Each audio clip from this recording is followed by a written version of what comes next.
मोदी सरकार के गठन की सारी अड़चनें तो अब दूर हो गई हैं, मगर आज से ठीक एक दिन बाद यानी कि 9 तारीख को नरेंद्र दामोदर दास मोदी देश के 14वें प्रधानमंत्री के तौर पर फिर से शपथ ले लेंगे।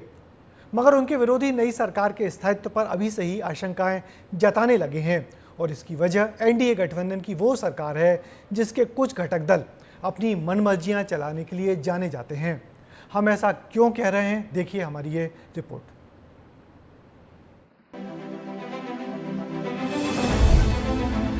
चुनौतियों से भरी तीसरी पारी, नीतीश नायडू कितने भारी।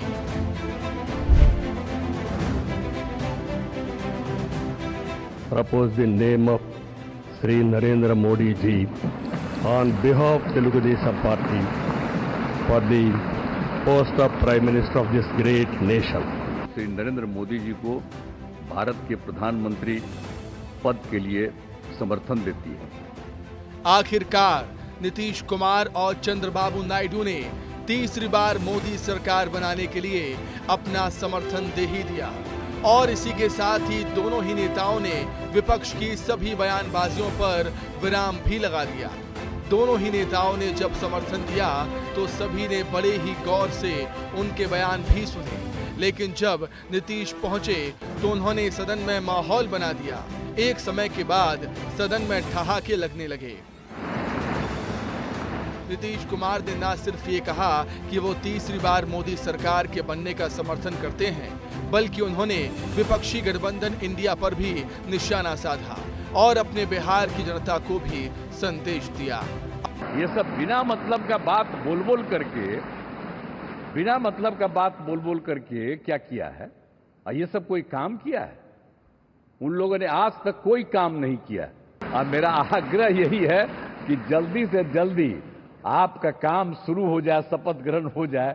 अब आप इतवार को करने वाले हैं, तो हम तो चाहते थे कि आज हो जाता तो अच्छा था। अपना संबोधन देकर जब वो लौटे तो उन्होंने नरेंद्र मोदी के पैर भी छुए। हालांकि प्रधानमंत्री ने फौरन रोका और बड़े ही गर्मजोशी से हाथ मिलाया।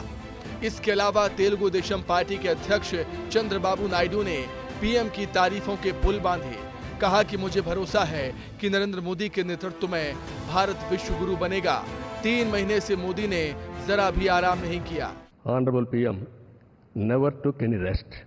Day and night, he campaigned, same zeal. He started and ended same spirit. In Andhra Pradesh, we had 3 meetings, public meetings, 1 big rally. It had made a huge difference for winning the elections in Andhra Pradesh. लेकिन विपक्ष है जो इसी खुशी में नजर गाले बैठा है। भले ही नीतीश और नायडू ने पीएम को सर्वसहमति से प्रधानमंत्री बनने का समर्थन दे दिया हो, लेकिन विपक्ष इसे नई परिभाषा का नाम दे रहा है और एनडीए को नीतीश डिपेंडेंट पार्टी बता रहा है। अब वो एनडीए का फुल फॉर्म मालूम है आपको? नायडू डिपेंडेंट अलायंस या नीतीश डिपेंडेंट अलायंस। वहीं कांग्रेस नेता जयराम रमेश तो प्रधानमंत्री को 1/3 प्रधानमंत्री बता रही हैं। ये 1/3 प्रधानमंत्री हैं, नरेंद्र, नायडू और नीतीश। लेकिन सवाल है कि आखिर बार बार क्यों नीतीश कुमार और नायडू के समर्थन देने पर सवाल उठ रहे हैं, तो जवाब हम दे देते हैं। बड़े भाई लालू को दिया धोखा। 1994 में नीतीश ने अलग पार्टी बनाई। 1995 में सीपीआई से गठबंधन तोड़ एनडीए से हाथ मिलाया। 2014 का लोकसभा चुनाव अकेले लड़ने का ऐलान किया। लालू के साथ मिलकर 2015 विधानसभा चुनाव लड़ा। 2017 में नीतीश कुमार फिर से बीजेपी में शामिल हुए। 2022 में एक बार फिर से एनडीए का साथ छोड़ दिया। आरजेडी, कांग्रेस और लेफ्ट के साथ मिलकर सरकार बनाई, लेकिन फिर जनवरी 2024 में एक बार फिर एनडीए में शामिल हो गए। वहीं चंद्रबाबू नायडू की बात करें तो नायडू का राजनीतिक उत्थान ही बगावत से हुआ। 1995 में आंध्र प्रदेश में अपने ससुर एनटीआर के खिलाफ बगावत की। 96-98 तक देवेगौड़ा और गुजराल सरकार को सहारा दिया। 99 में यू टर्न लेकर बीजेपी के साथ आए। वाजपेयी सरकार में बतौर एनडीए संयोजक पूरे 5 साल रहे। 2004 में हार का ठीकरा बीजेपी पर फोड़ा। 2014 में बीजेपी के साथ चुनाव लड़ा, मोदी का साथ दिया। 2018 में आंध्रा को विशेष राज्य के दर्जे की मांग पर एनडीए का साथ छोड़ा। 2024 के चुनावों से पहले नायडू फिर एनडीए में आए। इससे आपको अंदाजा लगेगा कि क्यों नीतीश और नायडू पर राजनीति में अविश्वसनीयता की छाप लगती रहती है।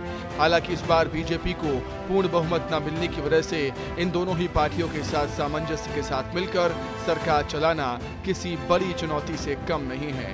ब्यूरो रिपोर्ट, विस्तार न्यूज। तो आप इस खबर को देखकर जान गए होंगे कि नीतीश और नायडू के साथ मिलकर सरकार चलाना आसान नहीं होगा प्रधानमंत्री मोदी के लिए, क्योंकि ये दोनों नेता प्रेशर पॉलिटिक्स के लिए जाने जाते हैं और इसके मास्टर हैं। ये दोनों अपनी शर्तों को मनवाने के लिए हार्ड नेगोशिएटर हैं, मगर मोदी भी कम नहीं है। गुजरात से आकर पिछले 10 सालों में ल्यूटियन दिल्ली की राजनीति की मास्टरी तो उन्होंने भी कर ली है। वैसे कम शब्दों में कहें तो दिल्ली की राजनीति अब गठबंधन सरकार के कारण गर्म हो जाएगी और प्रेस को लगातार खबरें मिलेंगी जो मोदी शाह सरकार में मिलना तकरीबन बंद हो गई थीं। वैसे देश की ज़रूरत अब मजबूत स्थायी सरकार की है, जिसकी अपेक्षा एनडीए सरकार से देश की जनता कर रही है।